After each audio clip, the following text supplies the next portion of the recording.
O poder do hábito. Aula 3. A psicologia do anseio e a dopamina. Sejam bem-vindos de volta ao nosso canal, a esse espaço do conhecimento, de estudo e reflexão. Nessa série estamos estudando o livro O Poder do Hábito, de Charles Duhigg. Nós somos estudantes e amantes da mente humana. Somos apaixonados por desvendar os mistérios do comportamento, da biologia da alma. E nas nossas duas últimas aulas, já construímos uma base sólida. Nós fomos até o porão do cérebro para conhecer os gânglios basais, o nosso piloto automático. Em seguida, na aula 2, acendemos a luz e colocamos o comportamento na mesa de cirurgia. Dissecamos o famoso loop do hábito, a deixa, a rotina e a recompensa. Aprendemos que toda ação automática tem um gatilho, um comportamento executado e um prêmio final. Parecia que tínhamos resolvido o quebra-cabeça, não é?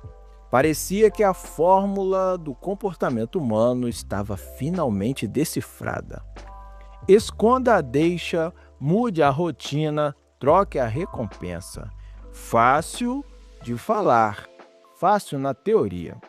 Mas como estudantes e amantes da psicologia, sabemos que o ser humano não é uma máquina simples.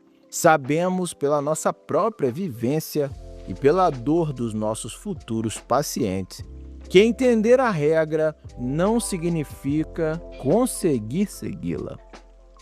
Pense em alguém tentando parar de fumar. A pessoa esconde um maço, joga os isqueiros fora, evita o bar onde costumava fumar. Ela retirou as deixas. Ela sabe racionalmente que o cigarro a está matando. E, no entanto, no meio da tarde, o corpo dela começa a tremer. Uma inquietação profunda toma conta da mente. Uma voz sussurra que apenas um trago vai resolver tudo. O sofrimento é real, físico e devastador. Se o hábito fosse apenas um loop mecânico de 3 fases, por que dói tanto tentar quebrá-lo? Por que nós somos arrastados contra a nossa própria vontade racional de volta para rotinas destrutivas?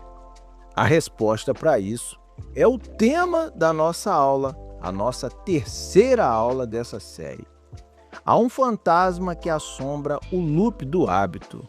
Há um motor invisível, poderoso e implacável que faz as engrenagens da deixa, rotina e recompensa girarem. Eu sou Jefferson Green, estudante de psicologia e seu melhor amigo na busca pelo conhecimento profundo da ciência da psicologia em suas várias faces. E nessa aula 3, em nosso estudo sobre o livro O Poder do Hábito, de Charles Duhigg, vamos mergulhar na psicologia do anseio. Vamos desconstruir o maior mito da neurociência popular, no famoso senso comum. Vamos falar sobre o combustível do vício, da motivação e da vida, a dopamina. O mito da molécula do prazer. Na cultura popular, a dopamina foi injustamente coroada como a molécula do prazer. Você já deve ter visto isso em revistas, sites, em posts no Instagram. Dizem que quando você come um pedaço de bolo de chocolate, o seu cérebro libera dopamina e você sente prazer. Dizem que quando você recebe uma curtida na foto, a dopamina inunda o cérebro e você fica feliz. Mas a neurociência moderna e a psicologia cognitiva mostram que isso é um erro de interpretação, ou seja, isso não é verdade dessa maneira. Se nós quisermos entender os hábitos profundos, precisamos olhar para o trabalho de pesquisadores revolucionários como Kent Beard. A ciência descobriu que o nosso cérebro tem 2 sistemas independentes: o sistema do gostar e o sistema do querer ou ansiar. O prazer real, o ato de gostar de algo no momento em que ele acontece, ou seja, o gosto do doce, do bolo na língua, o alívio de um abraço, é mediado por outros neurotransmissores, como as endorfinas e os endocannabinoides. Esse é o prazer da consumação. A dopamina, por outro lado, faz parte do sistema do querer. A dopamina não é sobre o prazer do agora. A dopamina é sobre a promessa do futuro. É a molécula da antecipação, da motivação, do desejo ardente, do anseio. É a dopamina que te faz levantar do sofá, ignorar o cansaço, ir até a geladeira, buscar o bolo. Sem dopamina, você ainda sentiria o gosto doce do bolo se alguém o colocasse na sua boca, mas você não teria energia nem motivação para levantar um dedo para ir buscá-lo. A dopamina nos faz agir. Ela cria urgência. E para entendermos como esse anseio dopaminérgico se entrelaça com os nossos hábitos, Charles Duhigg nos leva a uma viagem no tempo, para a década de 1990, em um laboratório na Universidade de Friburgo, na Suíça, e depois em Cambridge, onde o neurocientista chamado Wolfram Schultz fez uma das maiores descobertas da história da psicologia comportamental. O experimento de Schultz, o macaco Júlio e o suco de amora. Imagine a cena. Um laboratório cercado de computadores antigos, cabos coloridos e monitores piscando. No centro de tudo isso, temos Júlio. Júlio é um macaco, um primata altamente inteligente, com um pequeno eletrodo indolor implantado no seu cérebro, medindo a atividade dos seus neurônios produtores de dopamina em tempo real. Schultz queria entender como o cérebro aprende a conectar recompensas a ações. Ele colocou Júlio em uma cadeira confortável de frente para um monitor de computador. Na boca de Júlio havia um pequeno tubo de metal. O experimento era simples, quase um reflexo do condicionamento clássico de Pavlov, mas com o rigor da neurociência moderna. A tarefa de Júlio era olhar para a tela. De repente, uma forma colorida aparecia, um círculo amarelo ou uma espiral azul. Essa era a deixa. Assim que a forma aparecia, Júlio tinha que puxar uma alavanca próxima à sua mão. Essa era a rotina. Se ele fizesse isso corretamente, uma gota deliciosa de suco de amora caía pelo tubo diretamente na sua língua. Essa era a recompensa. No começo, Júlio não tinha ideia do que estava acontecendo. Ele passava o tempo todo olhando para o teto, coçando-se, alheio à tela. Quando por acaso ele puxava a alavanca, depois de ver a forma na tela e recebia o suco de amora, os monitores do laboratório enlouqueciam. Os sensores de Schultz registravam um pico massivo de dopamina no cérebro de Júlio, exatamente no momento em que o suco tocava sua língua. O cérebro de Júlio dizia: "Uau, isso é incrível! Suco de amora! Como isso aconteceu?" Era a alegria da recompensa inesperada. Júlio começou a prestar atenção. Ele percebeu que a forma na tela, a deixa, significava que se ele puxasse a alavanca, a rotina, o suco viria. Ele repetiu isso dezenas, centenas de vezes. O hábito estava sendo formado nos gânglios basais, exatamente como estudamos na primeira aula. Mas então, a mágica da neurobiologia aconteceu. E isso mudou tudo o que sabíamos sobre a mente humana. Conforme o hábito se cristalizava e Júlio se tornava um mestre em puxar a alavanca, Wolfram Schultz percebeu uma mudança drástica nos gráficos do computador.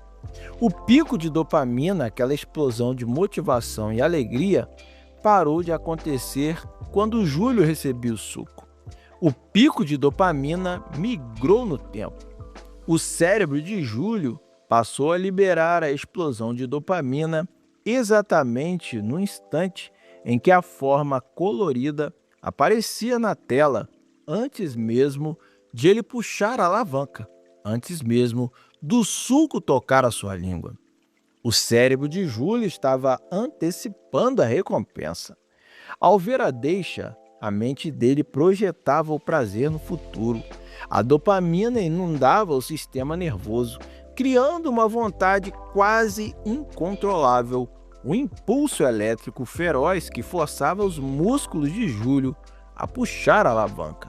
Nascia ali o anseio. Pense no quão profundo isso é.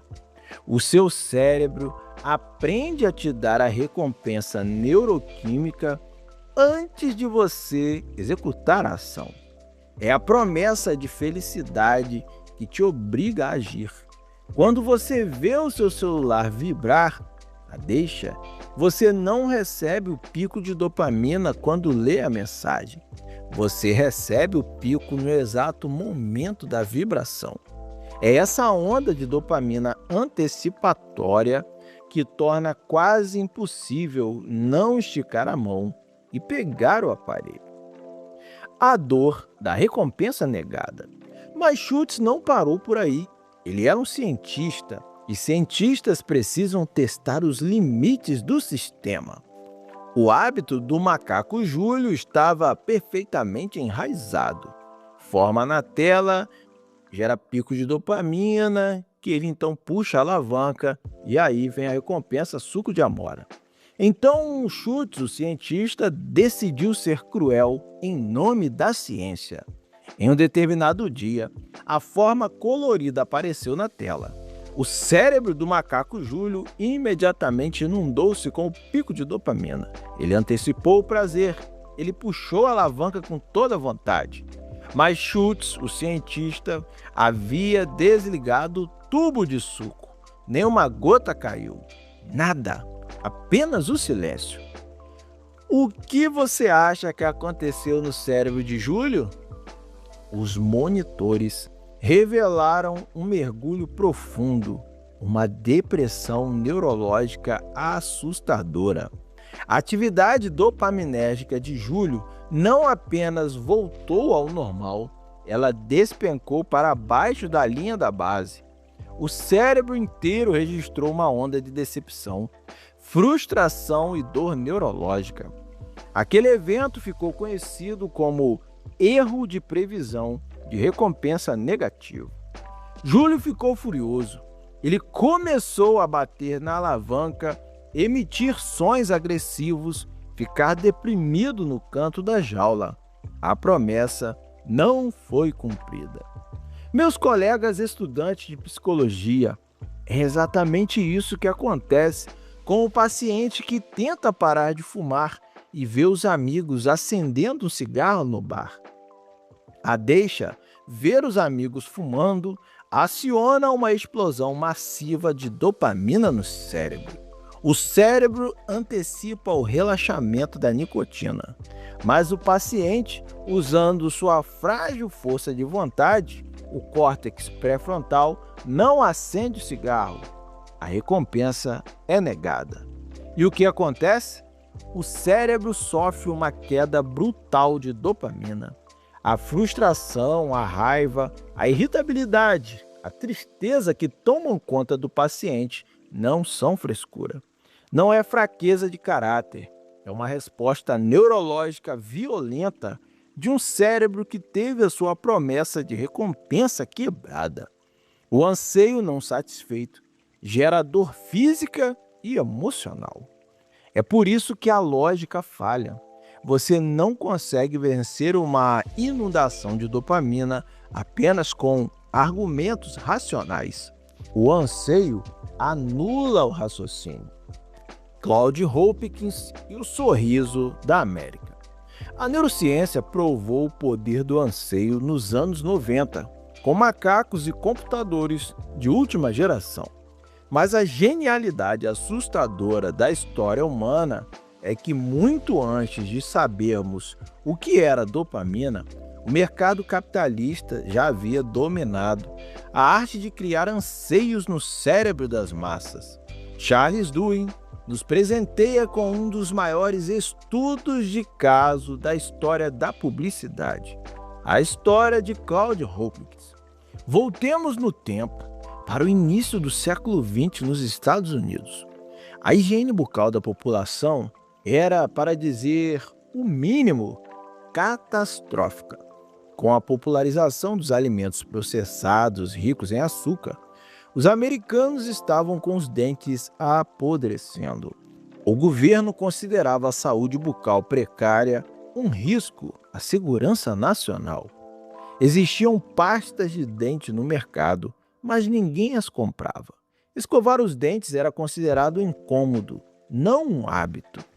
Até que um empresário abordou um gênio da publicidade chamado Claude Hopkins, pedindo que ele ajudasse a vender um novo creme dental chamado Pepsodent.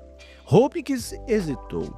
Ele não queria vender pasta de dente, mas acabou aceitando o desafio.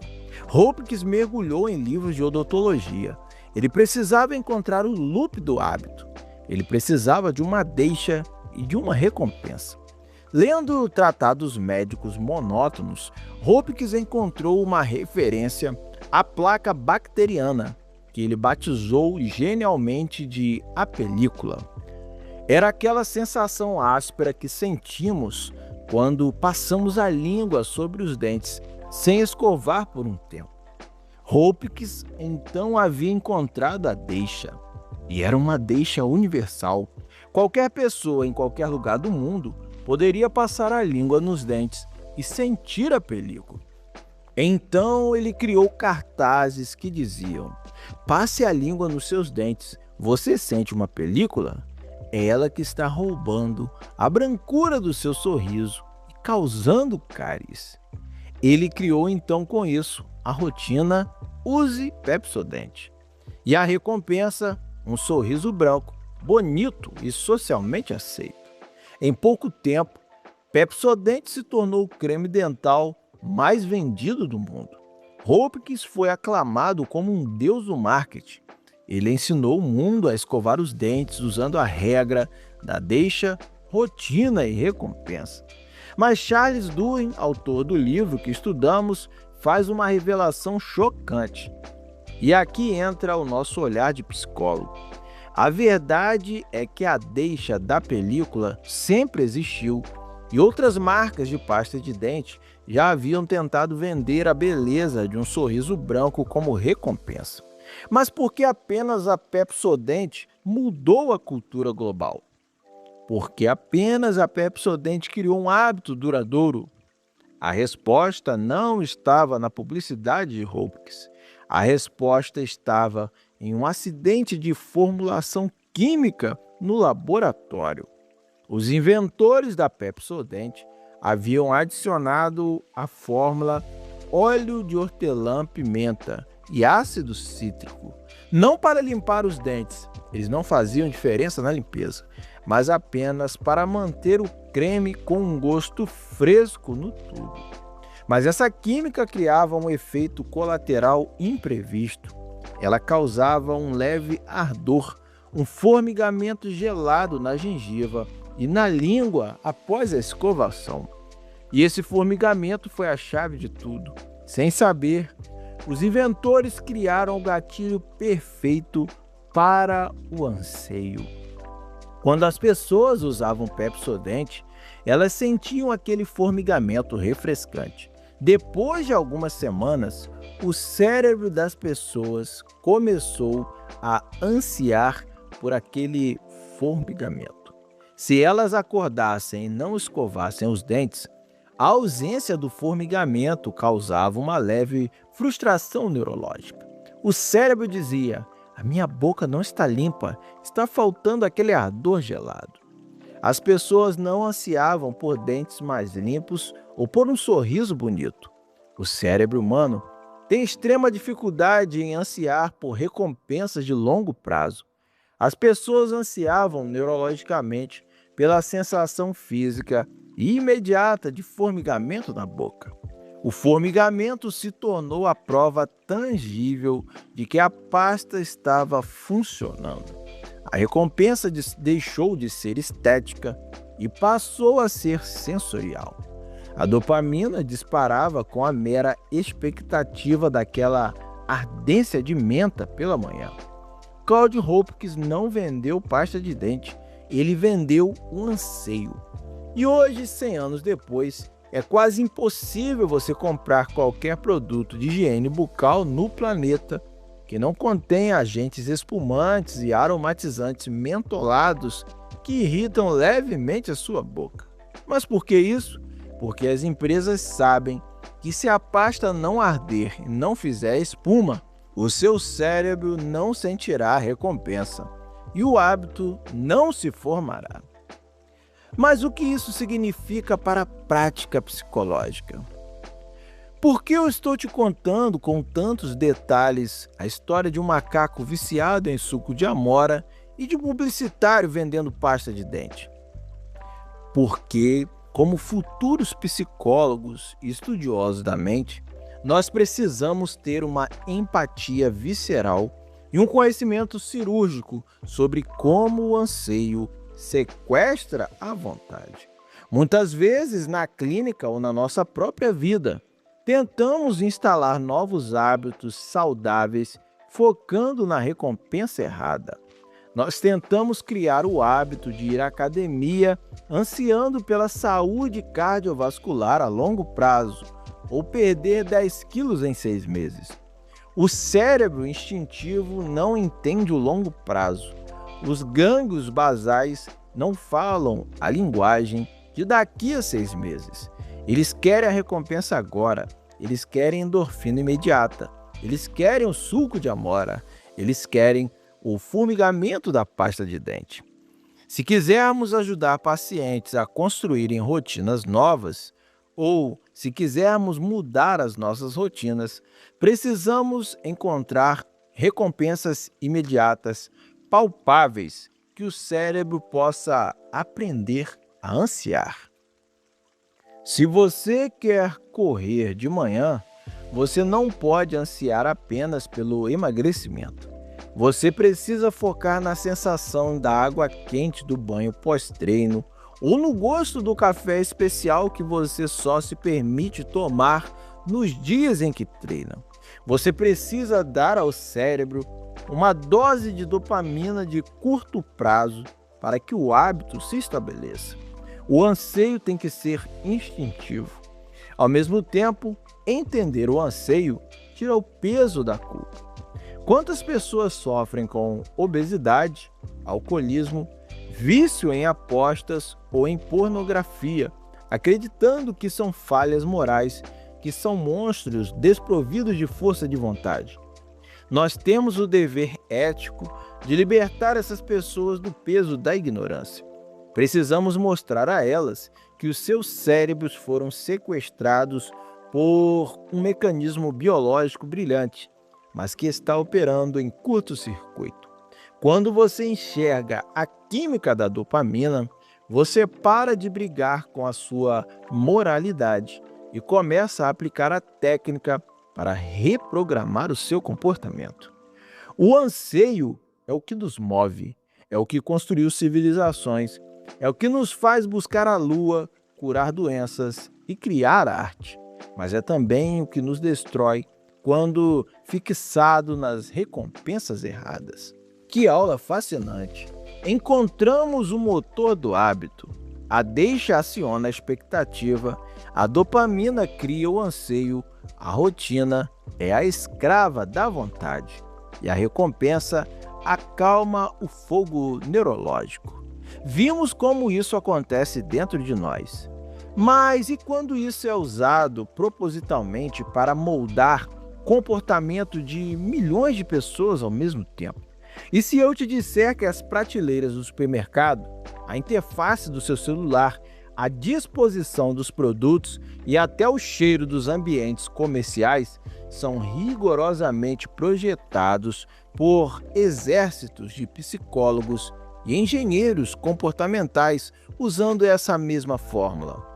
Nós, estudantes da psicologia, temos a chave para entender a mente, mas as grandes corporações também têm. Em nossa próxima aula, aula 4, inserindo anseios em produtos e vidas, vamos sair do laboratório da neurociência e entrar no mundo real dos negócios e do comportamento das massas.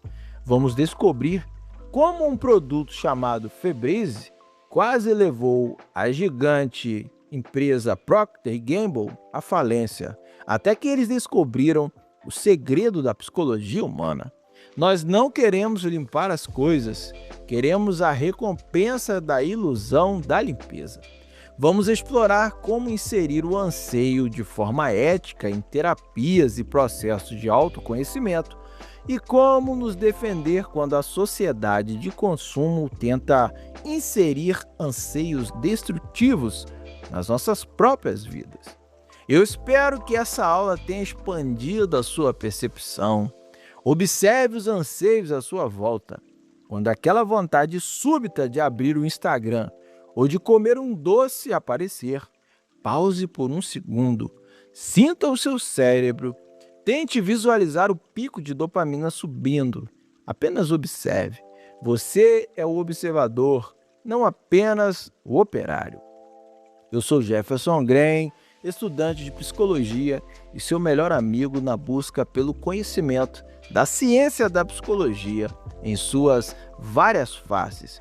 Comenta aqui abaixo o que você está achando, suas percepções desse episódio. Que aula interessante e fundamental para a nossa vida, para a nossa futura prática psicológica. Deixe seu comentário aqui abaixo. E é claro, se inscreva no canal, curta o vídeo, compartilhe com seus amigos. É um conteúdo fascinante que não pode ficar só para você. Beba uma água, beba um café, estique a coluna. Não vamos perder tempo. Vamos para a aula 4, inserindo anseios em produtos e vidas.